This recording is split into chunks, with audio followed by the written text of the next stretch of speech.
I love you.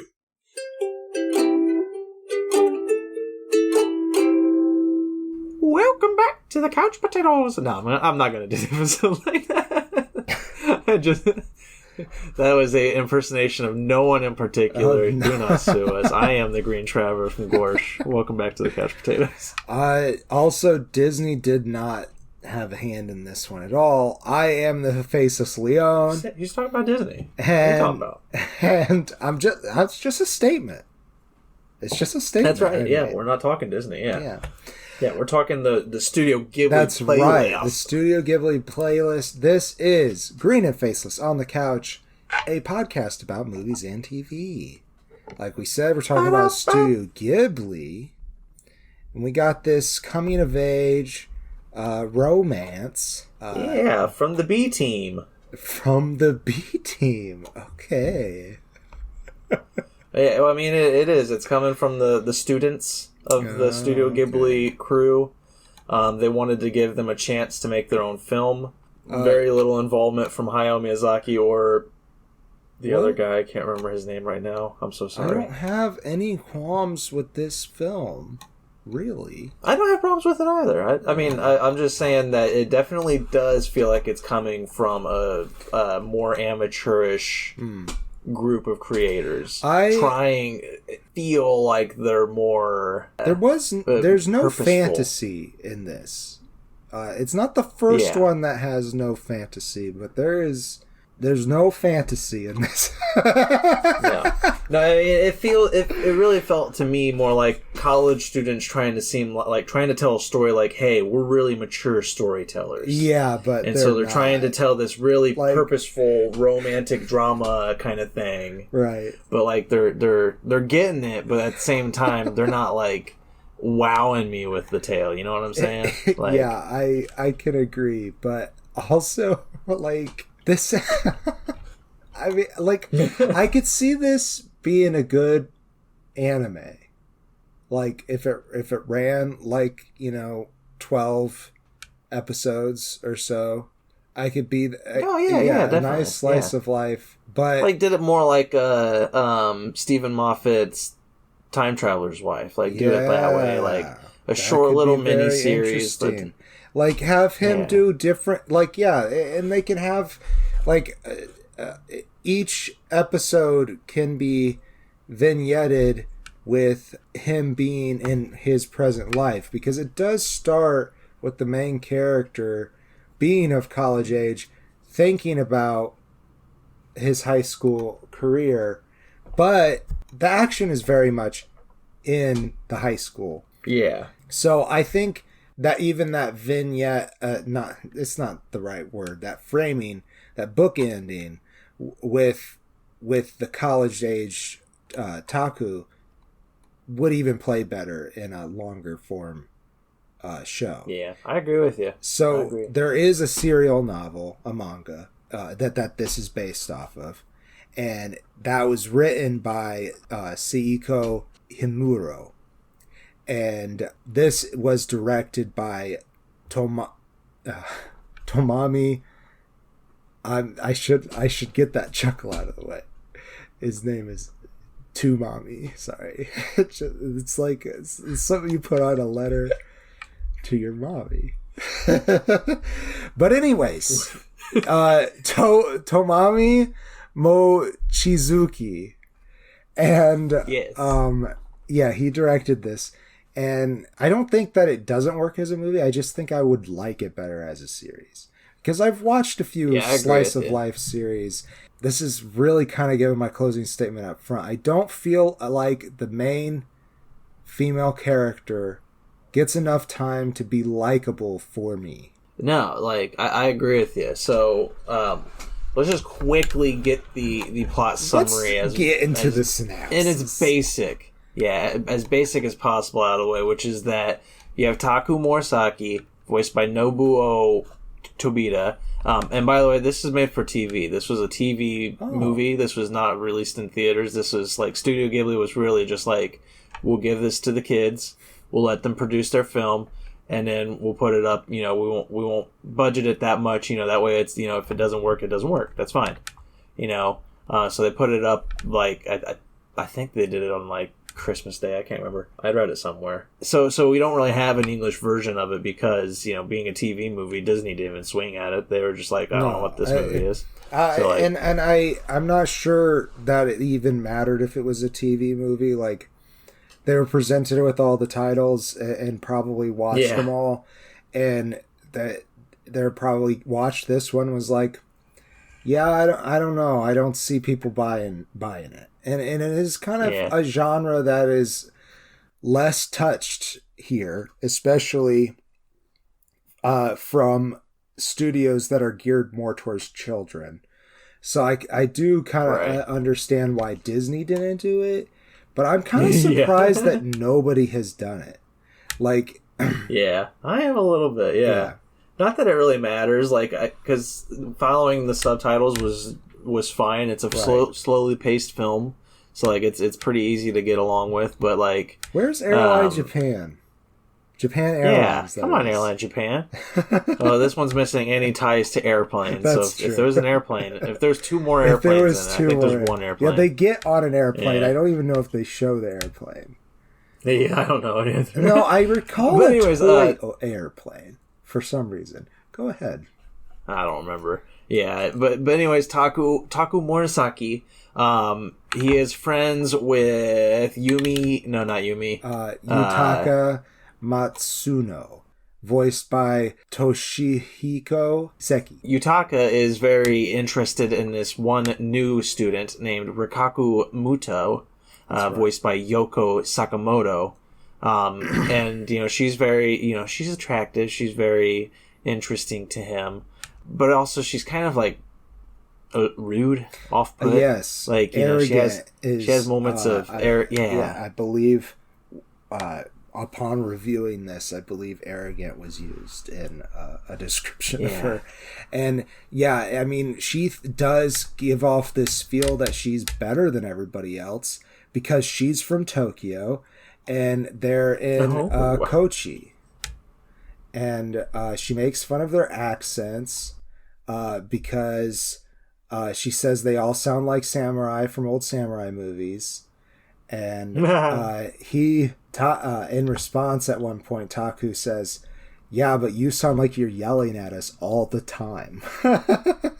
Got her. Got her. Yeah, and eventually there's you know, Yutaka asks Taku to, like, you know, show her around, be nice to her, like, you know, he's just like, Yutaka, that is trying to, you know, get her affections, you know, become her boyfriend, I guess. And eventually she ends up asking Taku for money. I remember that. Kind of out of the blue. Yeah. They were on, like, some kind of school outing. And they were supposed to I don't have my wallet. They might even have been at Hawaii. So, like, there is this, like, thing that kind of happened before the action where Taku got really upset that they canceled his year's trip, and I don't know where they're even supposed to go.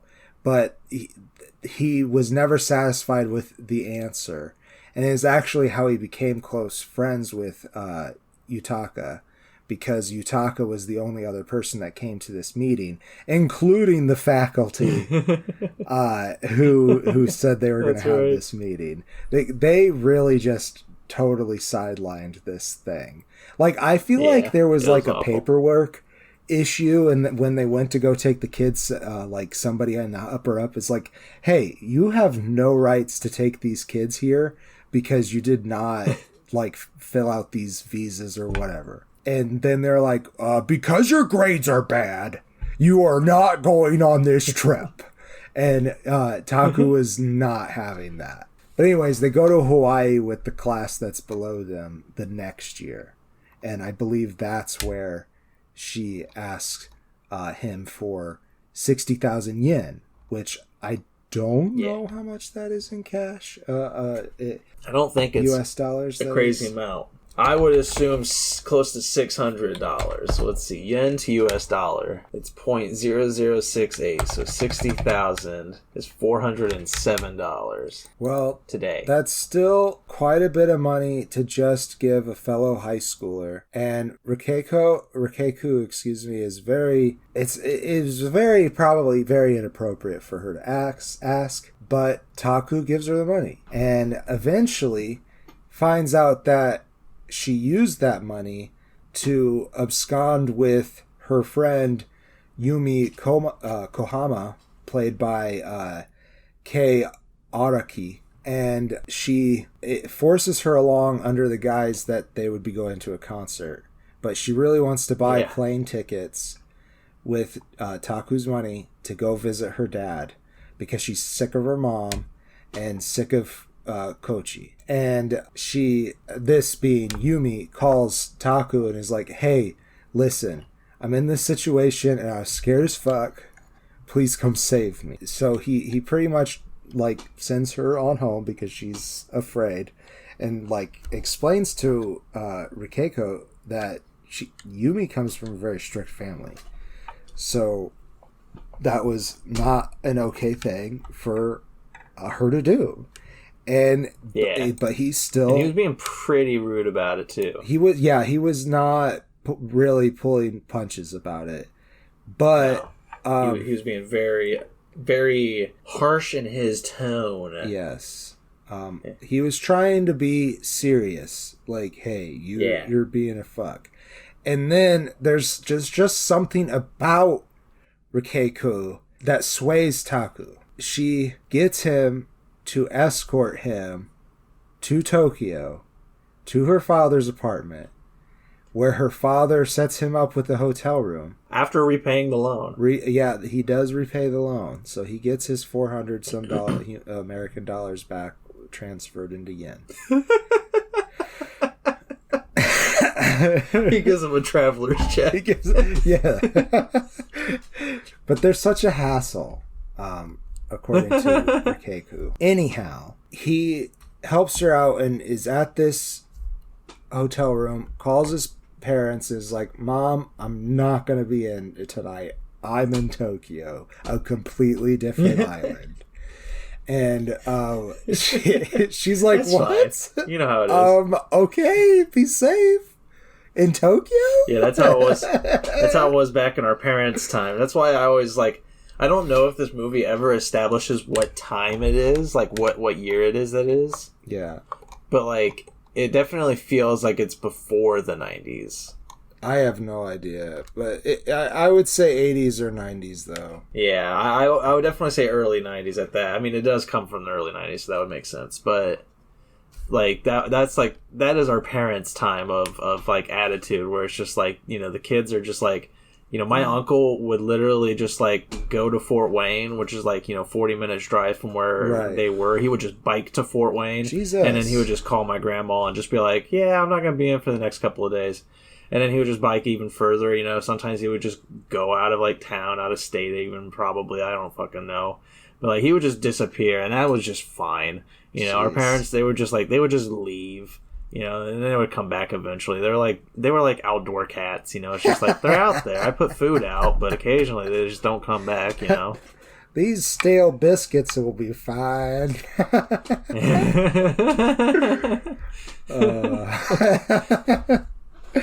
All right. Well, where are we at in the plot summary? Oh, yes. They go back. Well, yeah, They go back to... Well, go ahead. Yeah, she shows up. I was going to say... Thank you. Yeah, she goes to his hotel room in Tokyo because her father is a fucking bore. Well, no, she doesn't like his new girlfriend. Right. That's what it was. They had completely changed her room, and he was just living this completely different life. And she thought, like, the whole time that she and her dad were on the same side and that she was torn away from him. But really, he's like, he's trying to move on. He's starting a new life. Yeah, and that sucks. Yeah. So she leaves that situation and stays at Taku's hotel room, and immediately the first thing she says is, "I'm staying here and my dad paid for it, so it's fine." Yeah, he gives her the bed and sleeps in the bathtub. That's instead. right. He sleeps in the bathtub. Sleeps is in air quotes because he did not sleep at all in that bathtub. No. That And there was a him. perfectly good couch, and I'm pretty sure she fell asleep in her clothes. Yep. What a dumbass. What an asshole. Sleep on the couch. You should have slept on the couch. Such a stupid fuck. It probably is considered very improper in Japan to sleep in the same Probably. room. Probably still stupid. Yeah. Of him, that is. Of him. Yes, of him. Not of the perfectly culture. good couch. He could have moved the couch into that. Probably not. The hotel rooms aren't that big. But eventually, though, she brings him along to visit an old friend of hers, or like an ex. I think it was actually. It was Yes, it was an ex-boyfriend in high school.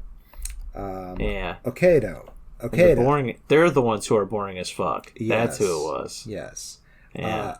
In fact, Taku gets pissed off because she, being Rikeku, has him come around to show off to Akeda, and he gets really pissed off about this. Taku does, and he's like, "You guys are both fucking boring," and he leaves. There's a lot of cursing in this film.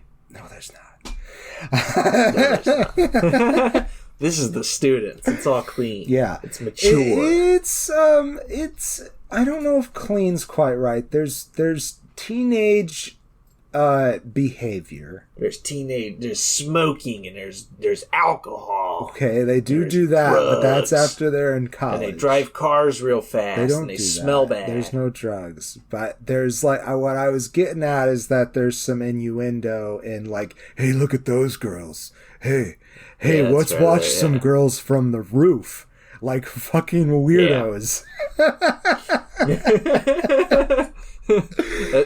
The American equivalent of is let's go to the Walmart parking lot and stand there with our trucks and then watch the people going in, whistle at the hot women that walk by. I feel like the American equivalent is the same. Yeah, well, we're just not. We're not You're on just rooftop adding looking stereotype. You're just adding.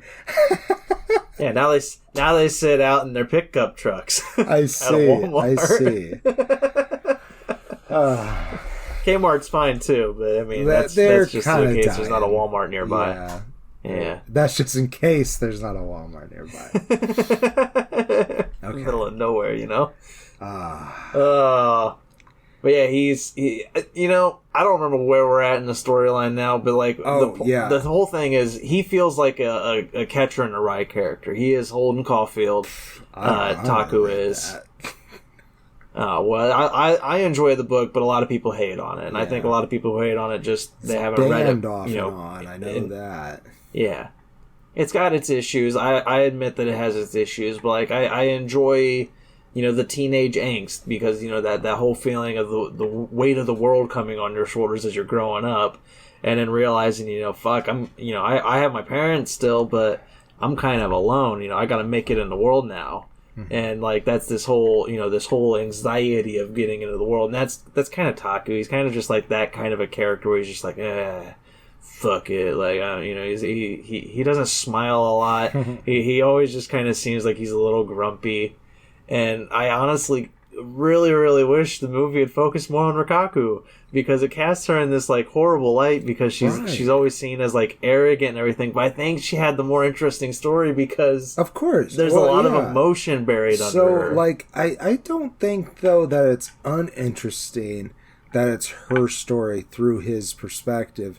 But I would have liked to watch the movie that it was from her perspective, because she becomes the manic pixie girl, whatever that stereotype is, because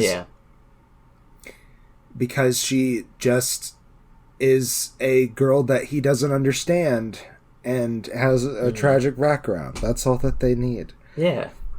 And she just got uprooted to a new city it's not Tokyo. God, imagine growing up in Tokyo. I do think it would have been a much more interesting movie. But I I don't think that there. I keep on going back to it. There is still merit to the way this story was told. Yeah, I agree. I do think this is still an interesting film. Yeah. I just think that he as a character I hate because like again I don't hate Holden Caulfield and Catcher in the Rye, but he does have a bit of that teenage like personality that really just does kind of, as I'm reading him, just like I'm like, oh my fucking god, grow up, man! You have not seen the worst. Yeah. Trust me. Yeah. Like, you know, I know it sucks now, but like it's gonna get worse. And like, you know, I feel for you, but like Jesus, grow up. That's kind of how it is with Taku. Is his view on everybody and how he sees everybody is just so like teenage angsty that I'm just like when I see Rikaku and like a nobility to Taku at the same time, because he ignores his interest in Rikaku because of Yutaka. He knows Yutaka has strong feelings for her, and in fact, he's called dibs. Yeah, but he doesn't. So it's totally a thing that Taku does for himself, for Yutaka. But that actually, in the end, shows to not be what Yutaka wanted at all. He's like, you should have went for it. And that's kind of the end of the movie.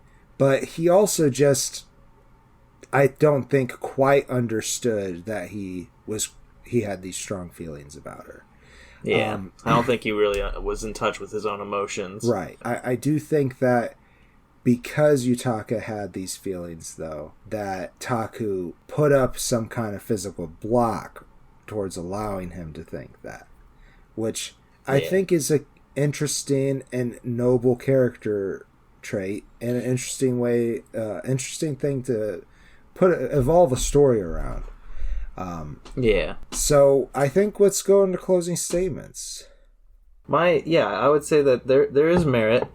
I wasn't bored. I mean, like, I know it sounds like I was bored with it, but like I really wasn't. I was watching it. Yeah. But it did have this kind of like striving to be like our bosses, you know, like trying to please them. There's a lot of good, but I don't know. I really, the way they were casting Rikaku as I was watching it, I was like, man, but I'm feeling for her. Like, I know that this movie's not wanting me to feel for her because it really does seem like it's really kind of just constantly dogging her and her attitude.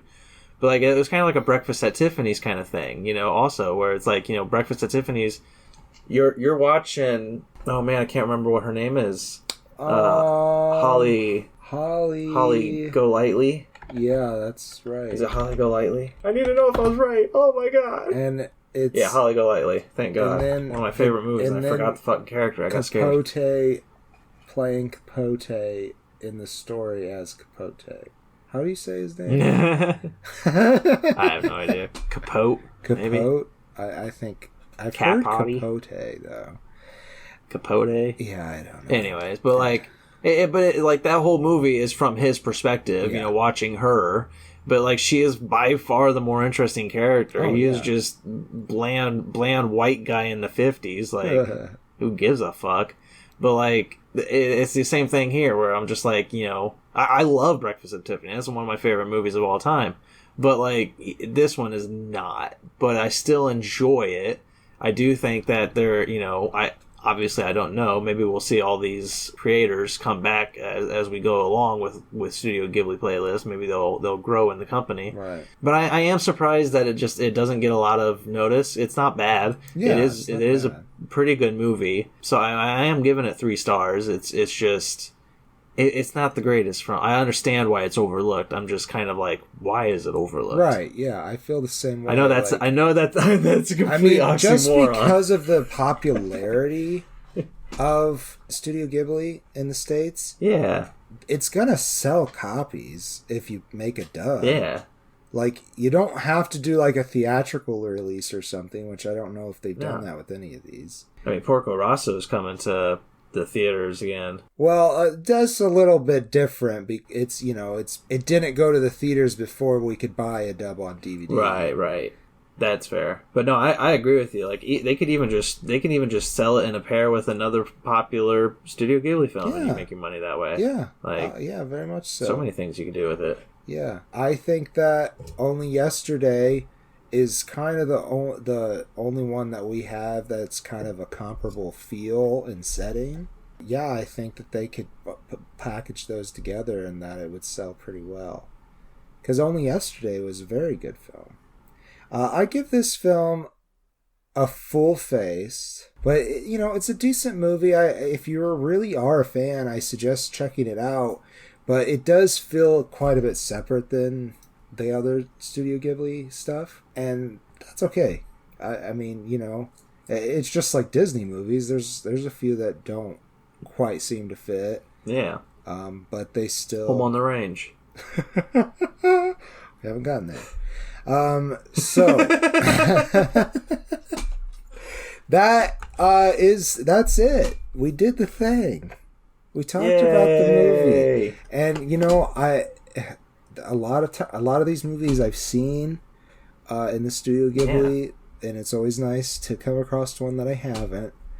And that being said, because it was only in Japanese, I did have to pay attention a lot more. That's fair. I did, yeah. I did too. That hurt, though. Did it hurt? Like, normally I'm really okay with watching movies that I have to read the subtitles, but for whatever reason, I mean, and this is paced really well, as I said. Like, you don't struggle to read the subtitles, but like I was in a very ADHD mindset the day I was watching this. Well, and so I was really just like, I want to look away from the screen, but I cannot. I definitely read slower than most, and I was struggling at some points to keep up, and then I also start getting involved in the story, and I start listening instead of reading, and then I'm like, oh wait, I don't know what the fuck they're talking about. You transcended. I transcended. Like I still am getting like the general gist of it because of the tone. Yeah. Because I know the characters' relationships already, and it's not like crazy plot twists are happening. So like I don't feel like I missed much of anything. No, not those at all. Times that I transcended. But I would like to see an English version of it. I do want to see an English version of it. I think that would be the only thing to get me to rewatch it. Honestly. Agreed. Which is kind of sad, but we got one or two more of the Studio Ghibli playlist before we take a break for the spooky season of Halloween. We got a beautiful, wonderful, exciting playlist planned for you then. Yes. So stay tuned, everybody. We'll be coming your way. That's right. We are excited about it for no reason at all. No reason at all besides that we love it. No. We love the season. Yeah. Yep. And if you love it, you should head down to patreon.com/greenandfaceless. There's still time to right now there's time to vote for the October potato pick. We have October's potato pick coming up. There were some good eerie films, more leaning towards family fun eerie films that were no, actually one of them is definitely not family fun. No. That's fine. It's okay. No. We got some good potato picks out there to choose from. You got to vote though. You do got to go. If you're listening to this, go vote. It's free. Please do it. You can go to our YouTube community page. Yeah. You can go to our Facebook page. You can go to our Patreon page. Even though that's free, you can text us. You could go to the Patreon that we talked about and support us. And it's a great way to support Halloween in general. Yay! We are Halloween. We are Halloween. Support us. All right, that's been the show. Listening. Yes, thank you so much. Yeah. I am the Green Traveler from Worth. And I am a faceless Leon. Was I that nasally? No. Well, yeah, that's the end of the show. Safe travels. Good night. Green and Faceless on the Couch is a proud production of Fiction Works 19. Are you a fan of the show? feel free to contact us at greenandfacelessfans@gmail.com or visit our Patreon page at patreon.com/greenandfaceless. Don't forget to comment, like, and subscribe, or rate us on Apple Podcasts. Thank you so much for listening.